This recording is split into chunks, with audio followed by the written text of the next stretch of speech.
Саламатсыңар балдар. Кыргызстандын жана дүйнөнүн тарыхы сабагы боюнча мен Мурзаев Сүйүнали 6 класстын материалында берилген түрктөрдүн көчмөн цивилизациясы деп аталган теманын кайталоо сабагын силер менен биргеликте улантабыз. Мурдагы сабакта ушул эле теманы карагандыбызга байланыштуу силердин билимиңерди текшерүү максатында алгач эле кроссворд тапшырмасы берилет. Кроссвордтун биринчи суроосу төмөндөгүчө. Түрктөрдүн башкаруучуларына берилүүчү титул эмне деп аталат? Ойлонууга 10 секунд убакыт берилет.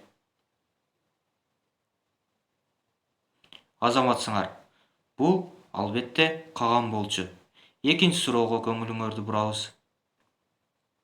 Биздин замандын 6-кылымында Алтайдагы түрктөрдүн башында кайсы уруу турган?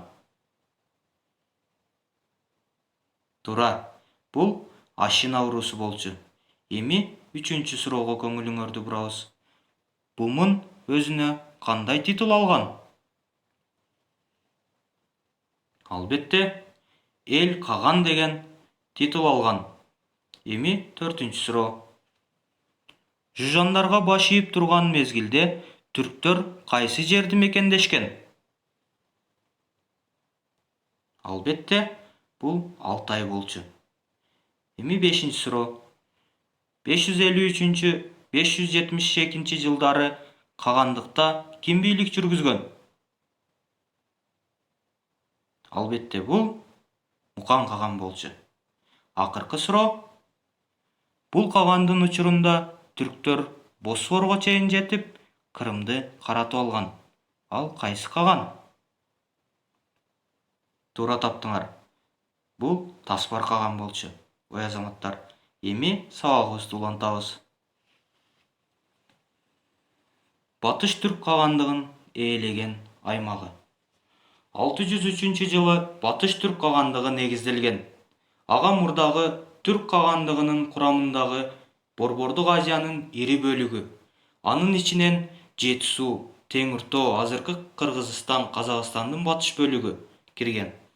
Ошондой эле Фергана, Чыгыш Түркстандын аймактары камтылган. Жунгария менен Чыгыш Түркстандан Сырдарияга, Ыртыштан Урал Итилге чейинки аймактар караган. Батыш түрк Кагандыгынын борбору Суяб шаары, азыркы Токмок шаарына жакын Акбешим шаар калдыгы болгон. Ал эми Кагандын жайкы резиденциясы азыркы Казакстандын Чымкент шаарына жакын Миңбулак аймагында жайгашкан. Мамлекеттин башында Каган турган. Ал мамлекеттин ички жана тышкы иштерин башкарып, уруу башчыларын дайындаган.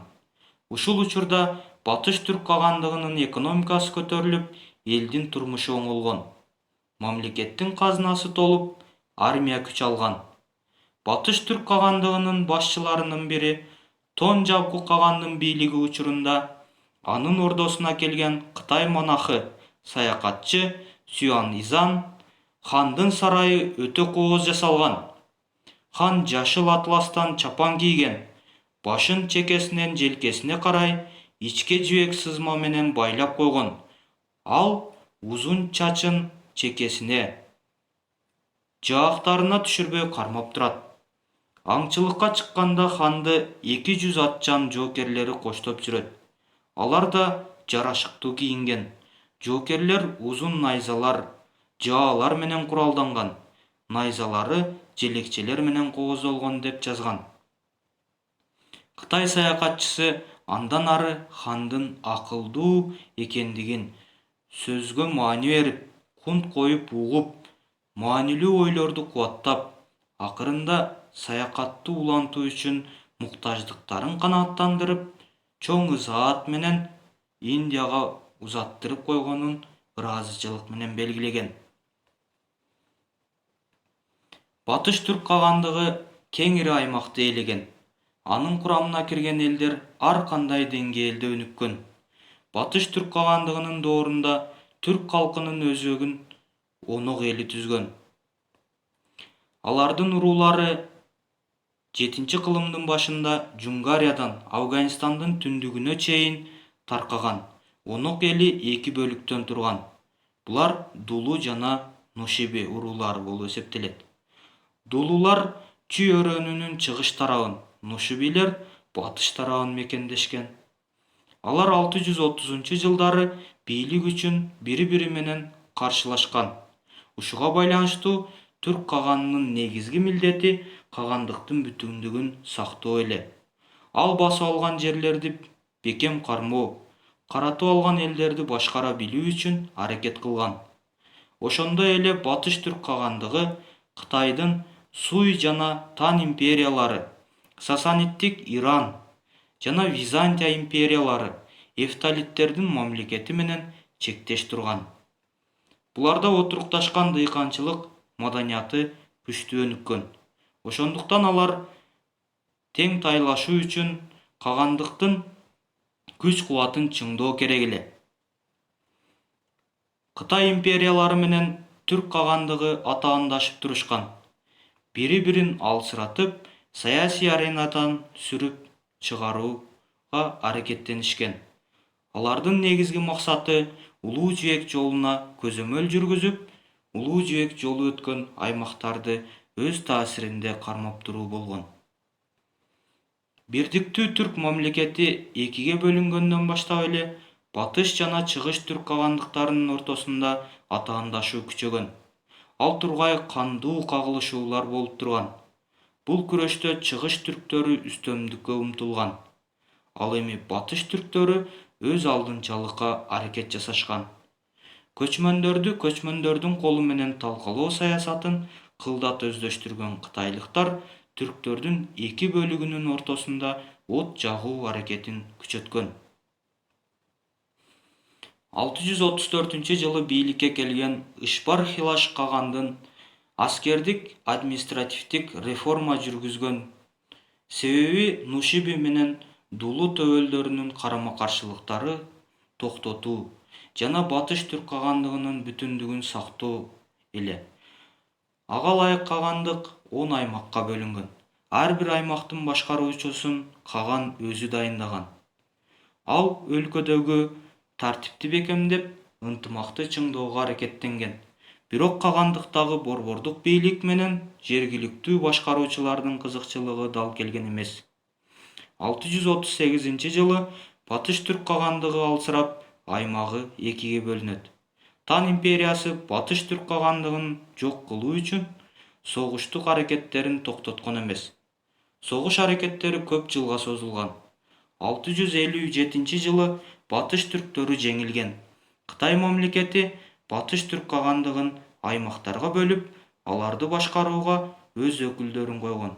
704-жылы Батыш түрк кагандыгы жашоосун токтотуп, анын эли жери Түргөш кагандыгынын карамагына кошулган. Чыгыш түрк кагандыгы. Чыгыш түрк кагандыгы 603-жылы негизделген. Анын курамына Алтай, азыркы Казакстандын чыгыш тарабы, Чыгыш Түркстандын бир бөлүгү, Түштүк Сибир жана азыркы Монголия аймагы кирген. Биринчи чыгыш түрк кагандыгы олуттуу күчкө айланып, Кытай мамлекетине каршы ийгиликтүү согуш аракеттерин жүргүзгөн. Тарыхта бул биринчи чыгыш түрк кагандыгы деп аталат. Бул мамлекеттин аскерлери Кытайга 67 жолу жортуул жасагандыгы жөнүндө тарыхый булактарда жазылган. Түрктөрдүн согуштук аракеттери жаңы эле бийликке келген Тан империясына бир кыйла кыйынчылыктарды жараткан. Бирок 630-жылы чыгыш түрктөрү Кытай аскерлеринен жеңилет. Ушундан кийин чыгыш түрк кагандыгы 50 жылдай Кытайга көз каранды абалда болгон.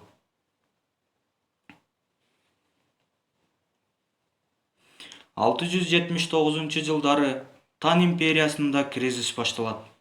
Бул мезгилде чыгыш түрктөрү көз карандысыздык үчүн күрөш жүргүзөт. Чыгыш түрктөрүнө көчмөн уруулар колдоо көрсөтөт. Натыйжада Монголия аймагында көз карандысыз өз алдынча мамлекет экинчи чыгыш түрк кагандыгы түзүлөт. Демек балдар, бул экинчи чыгыш түрк кагандыгы деп аталат. Кагандыктын борбору Өткен шаарында жайгашкан. Кагандыктын батыш чек арасы Алтай эли. Мамлекеттин биринчи каганы Кутлук Элтериш каган болгон. Тарыхый булактарда Кутлук башка элдерге 47 жолу жорту уюштуруп, 20 жолу салгылашкан. Далай душманын тизе бүктүрүп, башын ийдирген деп жазылат. Кагандын эң жакын жардамчысы жана кеңешчиси Тонюкук болуп, ал кагандыкты негиздөөгө чоң салым кошкон. 693 жылы Кутлук каган өлүп, анын ордуна иниси Капаган каган бийликке келет. Ал өлкөнү 716-жылга чейин башкарган. Капаган кагандын тушунда экинчи чыгыш түрк кагандыгы аскердик, саясий жактан гүлдөө өнүккөн. Капаган каган 710-жылы Енесайлык кыргыздарга кол салып, Сунгадагы согушта Барсбекти жеңген. Капаган каган курман болгондон кийин бийлик Кутлук Элтериш кагандын Моголян деген баласына өтөт. Ал тарыхта Билге каган деген ат менен белгилүү. Билге каган кагандыктын биримдигин чыңдоо үчүн көп күч жумшаган. Анын аракетин иниси Култегин колдогон.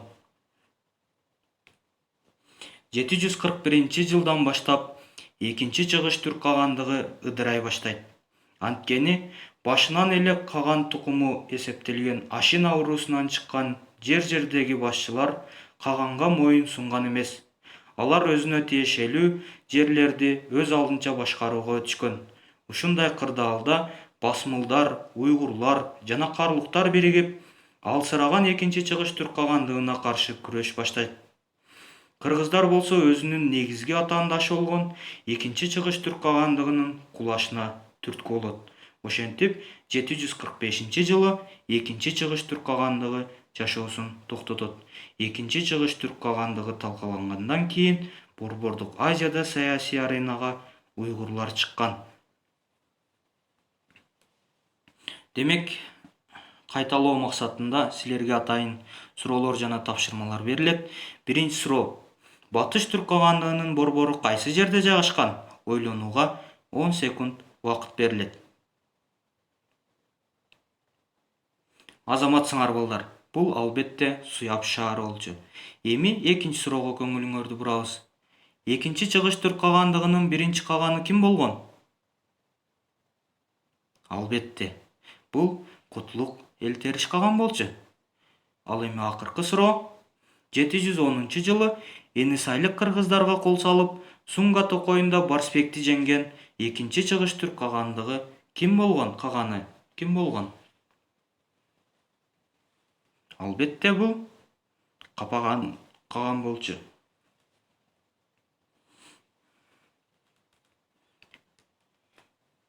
Эми кайра эле дал келтирүү тапшырмасы берилет. Бул жерде тарыхый инсандар бар жана алар менен байланышкан окуялар жазылып турат. Эми бул жерде ойлонууга 1 мүнөт убакыт беребиз. Дал келтирип чыгабыз.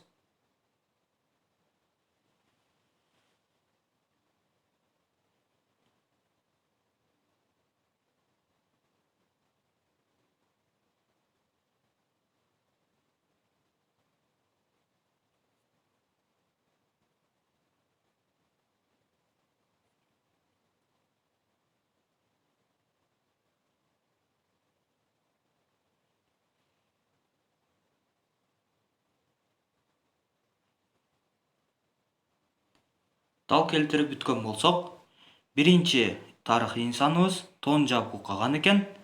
Аны кайсыга дал келтирдик? Албетте, бул анын бийлиги учурунда ордосуна келген Кытай монахы, саякатчы Сюанизан хандын сарайы өтө кооз жасалган.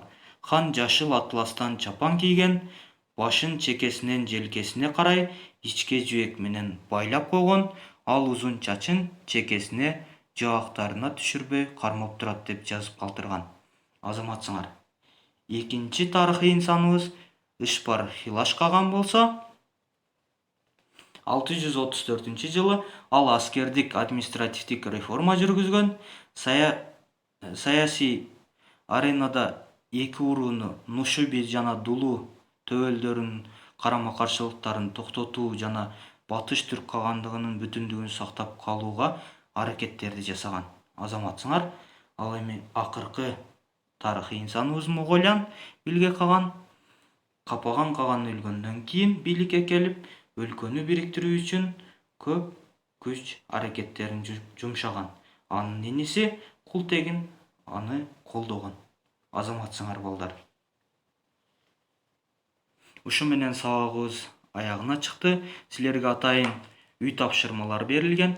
Биринчи үй тапшырмасы жумушчу дептердеги 4, 5, 6 тапшырмаларды аткаруу. Экинчи тапшырма китептеги суроолорго жооп берүү 145 бетте экен.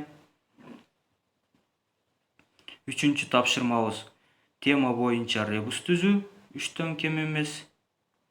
Төртүнчү тапшырмабыз улуу түрк кагандыгынын маданияты боюнча слайд түзүү 5 терезеден кем болбогон. Көңүл бурганыңыздар үчүн чоң рахмат. Саламатта калгыла.